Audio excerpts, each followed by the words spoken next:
Good night and welcome to Benalmádena's first English news broadcast. Digital Costa del Sol brings you every Friday all the information about this week's news.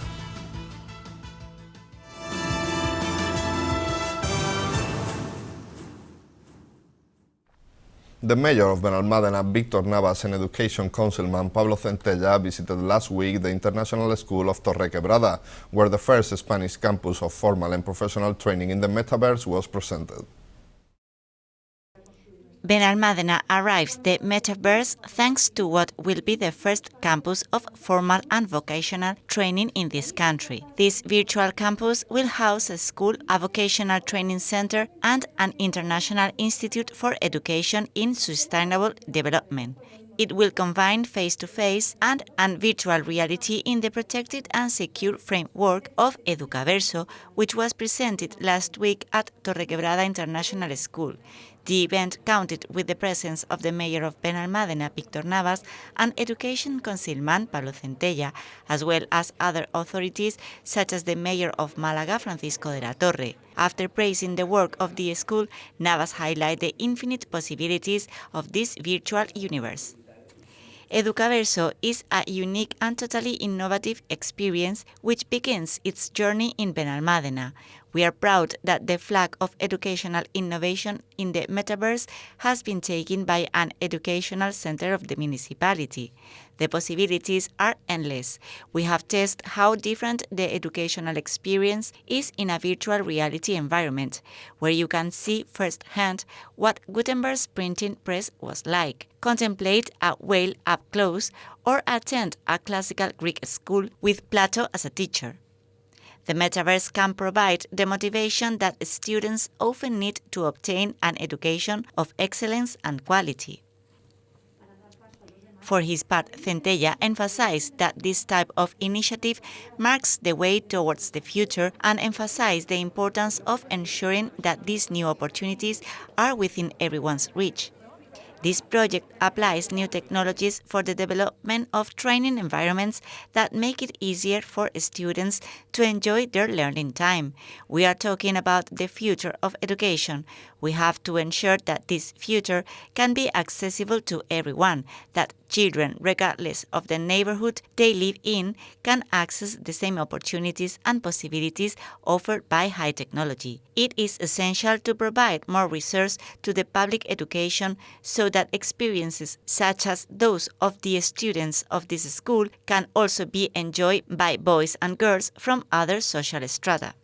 The director of Torrequebrada International School, Sonia Díez, spoke about the project and reviewed the challenges faced by educational institutions in the metaverse. The metaverse is much more than a mere technological artifice. It is a virtual environment where people interact with each other and with objects in 3D spaces. It is a major challenge for educational institutions that are committed to educate but also have the obligation to guard and protect both the rights of students, their families, and teachers. This complexity calls for an Educaverse, a place structured by and for educational centers with resource, rules and principles that guarantee the well-being of students above all else. It will also offer flexibility and personalization as never been seen before, allowing an infinite repertoire of experiences that are impossible in the classroom because they are potentially dangerous or extremely costly in the physical world. This is a great opportunity for our students to learn in a way that is adapted to the technological advances we are experiencing in a unique way. Educaverso has been promoted by 3 Spanish companies, Educacción, Espacios Maestros, and Educa 360, which have shared their knowledge in the fields of education, architecture, and technology based on a 3-year test carried out with 150 educational centers. The Alpine Club of Benalmádena recently organized the Calamorro Sky Race, and last week they visited the mayor's office to value the event and talk about new important projects for the club. The mayor of Benalmádena, Víctor Navas, and sports councilman Joaquín Villazón held an encounter last week at City Hall with the technical director of the Benalmádena Alpine Club, Gonzalo Cea, and its president, Rogelio Macías, with whom they spoke about the development and organization of the Calamorro Sky Race, as well as discussed future important projects for the club. Navas emphasized that this is an established event with a great future ahead. I want to thank them for coming to the City Council, where they have presented us with a series of details related to the Calamorro Sky Race, an event that is selling in the sports calendar and that has a lot of future ahead. This year the test was a huge success in participation and dissemination, and today we've met to address strategies that allow the race to grow and stop being a local test in order to transcend the borders of the municipality, thus creating an element of tourist attraction in Benalmádena during the low season. For his part, Villazón valued the event positively, highlighting the good organization and stressing that the test also serves to enhance the trails network of the municipality. The assessment of this year has been very positive, both in organization and participation, and at the meeting we've addressed the future of the test, which is to continue to grow. From the City Council, we will continue to support the Calamorro Sky Race. It is a test that brings both a sporting and tourist aspect, as we show Benalmádena to the participants, who in many cases return to the town after knowing it. Cea, who is also Andalusian mountain running coach, emphasized the quality leap that the race has experienced in this edition. Cea emphasized the difficulty involved in organizing an event of this type, thanking all those involved in its development for their collaboration. The event was previously a local race, and this year we wanted to take a leap forward to attract runners of national and international stature, improving all aspects of the event, new layout and design, organization of a post-race party. The final assessment has been very positive. The new project has been well received, and we want it to become established with new initiatives that we have in sight. Benalmádena has a 30% foreign population, being vital that they become involved in the political and social life of the municipality. In order to do so, the Padrón register is a key factor that gives them tax benefits and other advantages. General Administration Councilman Sergio Torralbo announced this week a new registration campaign aimed at foreign residents from the municipality. The councilman explained that this time the initiative is aimed at those already registered to avoid their law. It is not about attracting new registered residents, but to try to ensure that foreign residents who are already registered do not cancel their registration due to non-compliance with the legal obligation required by the INE to renew and confirm their situation in the census. This circumstance often occurs due to the foreign citizen's lack of knowledge of the aforementioned legal obligation to update his or her padrón. Torralbo informed on how the residents can check their situation, for which only the NIE is necessary. For this reason, from today on the municipal website, they will find the possibility of making the consultation to check if their padrón is correct, or have to update it through the consequent confirmation or renewal.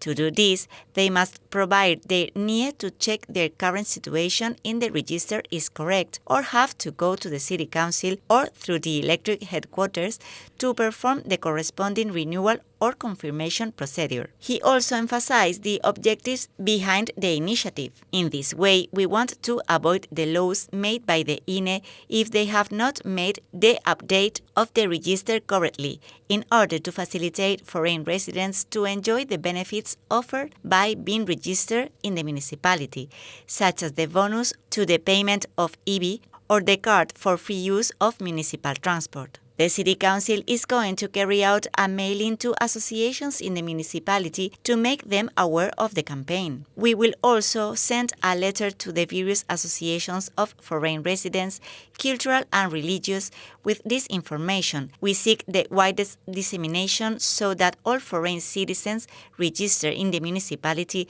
can have more easily to perform this procedure, bringing them closer to the administration. Finally, Torralbo stressed that Benalmádena is close to becoming a municipality with a large population. Everything is aimed to pass the threshold of 75,000 registered inhabitants in order to become a municipality with large population, obtaining greater shares in the income of other administrations that allow us to continue improving the services we offer to the citizen.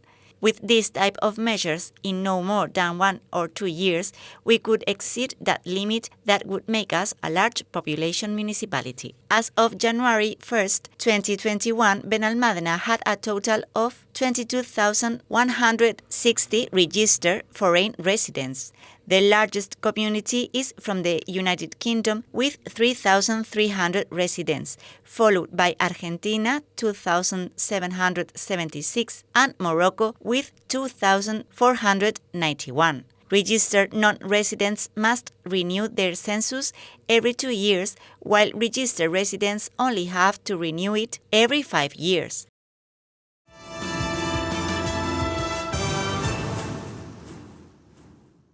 The Felipe Orlando Museum is the second most important focus on pre-Columbian art in Spain. After a period of closure, first due to the pandemic and then due to the renovation of the air conditioning system, this week it has reopened its doors.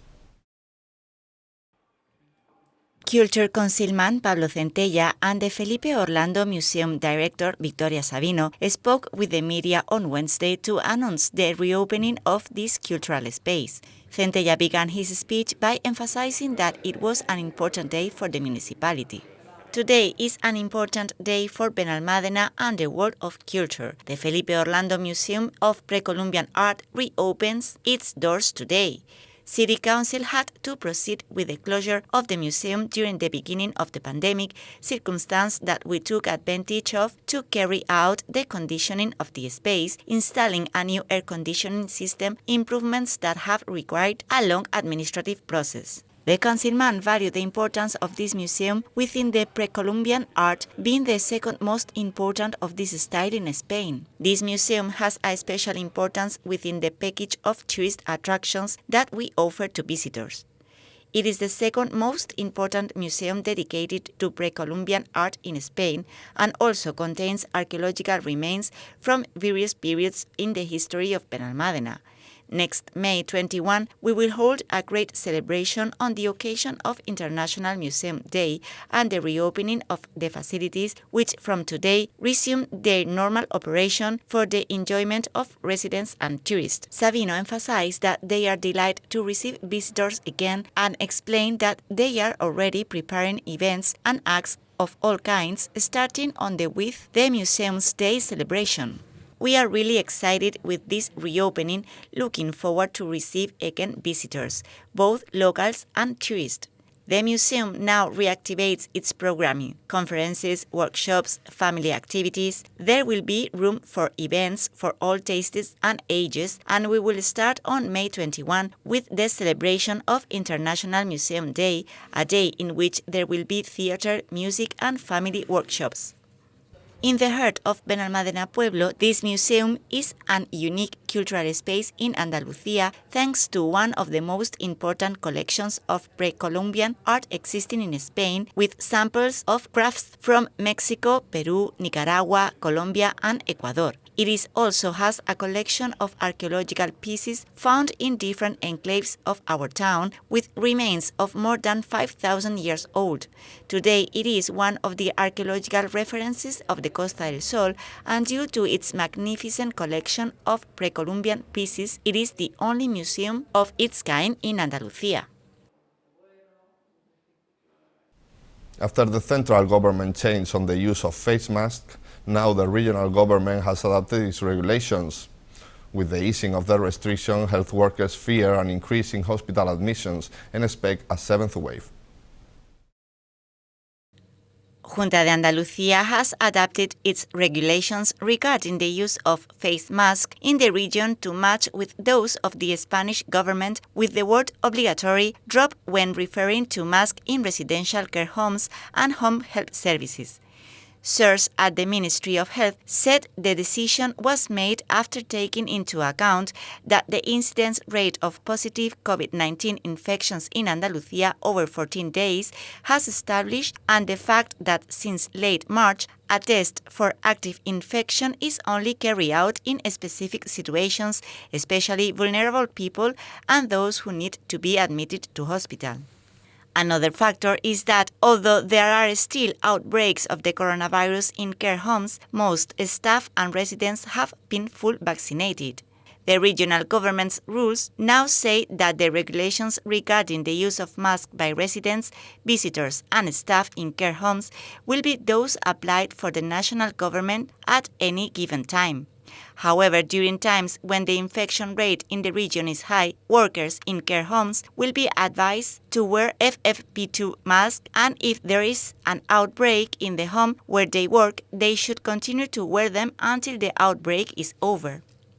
The use of masks, aprons, and gloves is no longer compulsory for carriers who go into people's homes either, but they are also obliged to comply with any changes the government in Madrid might make to the regulations. Masks are now only necessary on public transport and flights and in common areas in health centers and health settings. The spokesperson of the Andalusian government's coronavirus monitoring group, Dr. Inmaculada Salcedo, acknowledged last Monday that health workers fear an increase in hospitals admission with COVID. The concern comes as the number of infections has increased exponentially in recent days as a result of the relaxation of mask rules indoors and events involving crowds such as the recent Seville Fair. The use of face masks is recommended in closed indoor venues with little ventilation where large numbers of people gather. However, she says that hospital admissions are nothing like they were before. While the economy and mental health have to be protected and maintained, she called for caution that will allow for more relaxed healthcare services. Andalucía recently added 44 COVID deaths in 3 days. When people are told that masks are no longer compulsory, however much we recommend their use on a regional level, they relax because they are not breaking the law, she said. If they detect too many outbreaks or a saturation of hospitals' wards, we will take whatever measures we have to, always in permanent contact with the Spanish Health Ministry's Interterritorial Health Committee, she explained. Regarding offering a fourth dose of the vaccine to elderly residents in care homes, Salcedo repeated that Andalucía is in favor of it, given the more deficient immunity of that group. And these are today's headlines.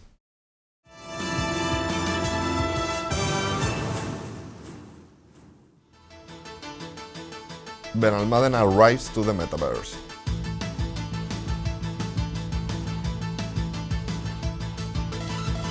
Navas meets with the Alpine Club.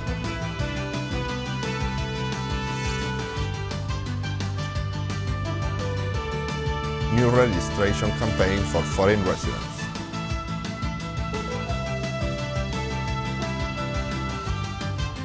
The Felipe Orlando Museum reopens its doors.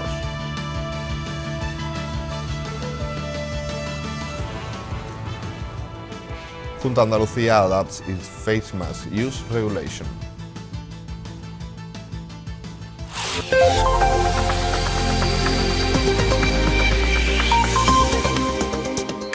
The weather forecast for the weekend will leave us with intervals of cloudy skies, predominantly with medium and high clouds, remaining during the afternoon slightly cloudy. Occasional showers are not ruled out and could be accompanied by mud drops. Light haze and minimum temperatures unchanged around 17 degrees and maximum rising to 26. Winds from the east or southeast remaining during the day, light variable direction on the coast.